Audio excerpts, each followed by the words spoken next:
संसद से सड़क तक पहले अमित शाह कहते थे कि पीओके के लिए जान दे देंगे। हर मंच से यही आवाज आती थी कि पाकिस्तान अधिकृत कश्मीर भारत का अभिन्न हिस्सा है और सरकार इसे वापस लाकर ही दम लेगी। भाषणों में राष्ट्रवाद का जुनून झलकता था।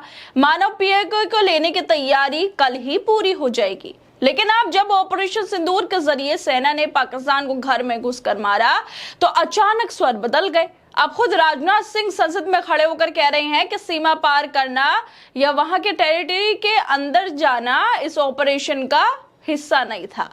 तो फिर सवाल उठता है कि अगर मकसद ही नहीं था तो पहले इतना शोर क्यों मचाया गया?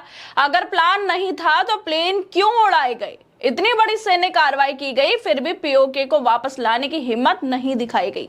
क्या पीओके को वापस लाने के लिए कोई ठोस योजना नहीं थी या फिर शुरुआत से ही पीओके की बातें सिर्फ चुनावी नारों के लिए दी गई थी?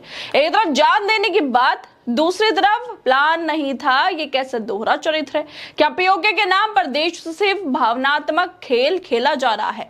दरअसल पहले अमित शाह ने पूरे देश को गूंजती आवाज में भरोसा दिलाया था कि पीओके हमारा है, जान दे देंगे उसके लिए। हर चुनावी मंच से उन्होंने पीओके की बात की थी। जनता में राष्ट्रीयता की भावना भरी थी। कहा गया कि पीओके भारत का हिस्सा है और रहेगा। ये बातें सिर्फ नारों में नहीं थी बल्कि अमित शाह संसद के अंदर भी ये बोल रहे थे कि पीओके को भूलना मुमकिन नहीं है। लेकिन अब जब वाकई मौका आया ऑपरेशन सिंदूर जैसे बड़े सैन्य अभियान के जरिए पाकिस्तान को सबक सिखाने का, तो अचानक पूरे सुर बदल गए। रक्षा मंत्री राजनाथ सिंह संसद में कहते हैं कि हमारा उद्देश्य सिर्फ आतंकियों के ठिकानों को खत्म करना था, सीमा पार करना या वहां के टेरिटरी कैप्चर करना इस ऑपरेशन का उद्देश्य नहीं था। तो क्या अमित शाह की वो तमाम बातें सिर्फ लोगों की भावनाओं से खेलने का तरीका था? क्या ये सब सिर्फ चुनावी ड्रामा था? जब सरकार आपकी है, बहुमत आपका है, दुनिया का समर्थन आपके पास है, तो फिर पीओके को वापस लाने का मौका क्यों गवा दिया गया? अगर पीओके वाकई भारत का हिस्सा है तो उसे वापस लाने में संकोच क्यों?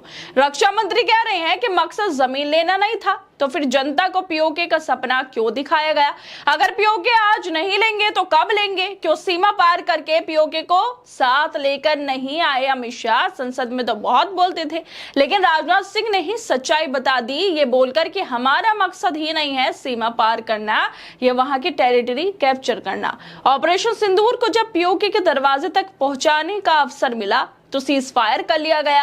क्या यह अमेरिका या किसी और के अंतरराष्ट्रीय दबाव का नतीजा था या फिर सत्ता में बैठे नेता खुद ही झूठे दावों के बोझ तले दब रहे थे? जब मौका मिला तब कदम पीछे क्यों खींचे गए? पहले जोश में कहते हो हम लेंगे पीओके, अब ठंडे सुर में बोलते हो मकसद पीओके नहीं था।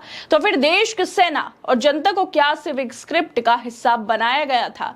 अमित शाह के बयान और उसकी सच्चाई बताते हुए संसद में राजनाथ सिंह के बयान को कांग्रेस के आधिकारिक ट्विटर हैंडल से भी शेयर किया गया है और साथ ही लिखा गया है कि राजनाथ सिंह ने खोली अमित शाह की पोल।